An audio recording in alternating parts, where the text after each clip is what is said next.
Hi, this is Steven from Waterproof Solutions. Thanks for having me out to this beautiful house in Cedar Hill.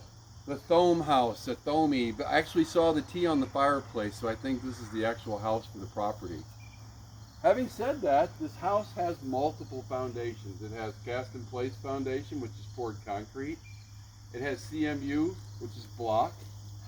It has then concrete again, then block again, and then block in front of a block wall, and then finally stone on the back. Now, I'm not trying to tear anything down, but just illustrate what we have. Um, Water is quite heavy, obviously, and it can knock things around. So, for instance, 500 gallons is 4,170 pounds, and concrete can be broken by 300 pounds, which is 36 gallons. So water is a big deal, and we want to be able to have the house sustain itself further than it has so far. So the temporary posts that have been cut off and set on the floor, obviously we would want to do something that's a little bit more substantial there. The front of the house, I don't believe has a footing at all, and even if it does, we don't need this wall to be pushed in. And I quite frankly, as what I see below the block on concrete on the side, I'm sure if we have concrete, it's skeptical as to how well it's set. Having said that, we can treat the house almost like a river house by having it set on W4 13 flange steel that's all the way across the front on 6-foot centers. That's basically baby H-beams going into a pier leg that sits under the foundation and then comes up and attached to 3 floor joists. You can literally drive a car into the wall and the house still stand. So, what would be done before we would start to work? The back corner of the house also has severe, I say severe, to some extent, the corner of the house has definitely sunk. We have pull away there at the window and at the right side.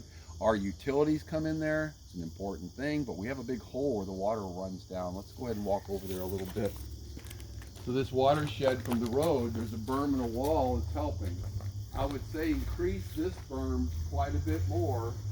And then this is all going to have to be cut out after the gutters are replaced and the deck's out. We're going to have to cut this out to where we build our earth up to go away, so this water's out here and away. Having said that, we want to make sure it goes to the other side of the septic system, so we're going to cut this out. We know this is all filled to put this in. So let's cut this out to where this water sheds this way. Downspouts taken in PVC with a clean outer way. At this point, there should be some small wall built just so the earth can be built up so this doesn't come in crashing at the window as well as knocking the AC unit loose. So the stone foundation that's at the end of this property, we start to see gapping here. And we notice over here, and careful with the hole as you come down. There you go. We see the bigger gapping at the window and as it comes apart the top. So we're not afraid of these things. They need to be dealt with.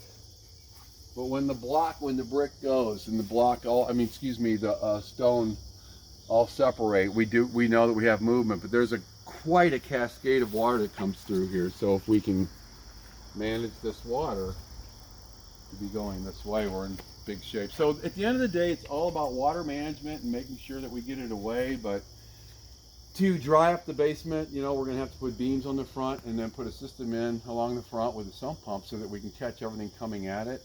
There may be some other things that will need to be done along the way with the house, but I think it's clear to say that you're in the $25,000 to $30,000 range to get this handled, which is quite doable from my end. I have no problem fixing this house, but we have to make sure that we take care of why this happened and why we're going forward so that this is sellable later. This is Steven from Waterproof Solutions. Thank you.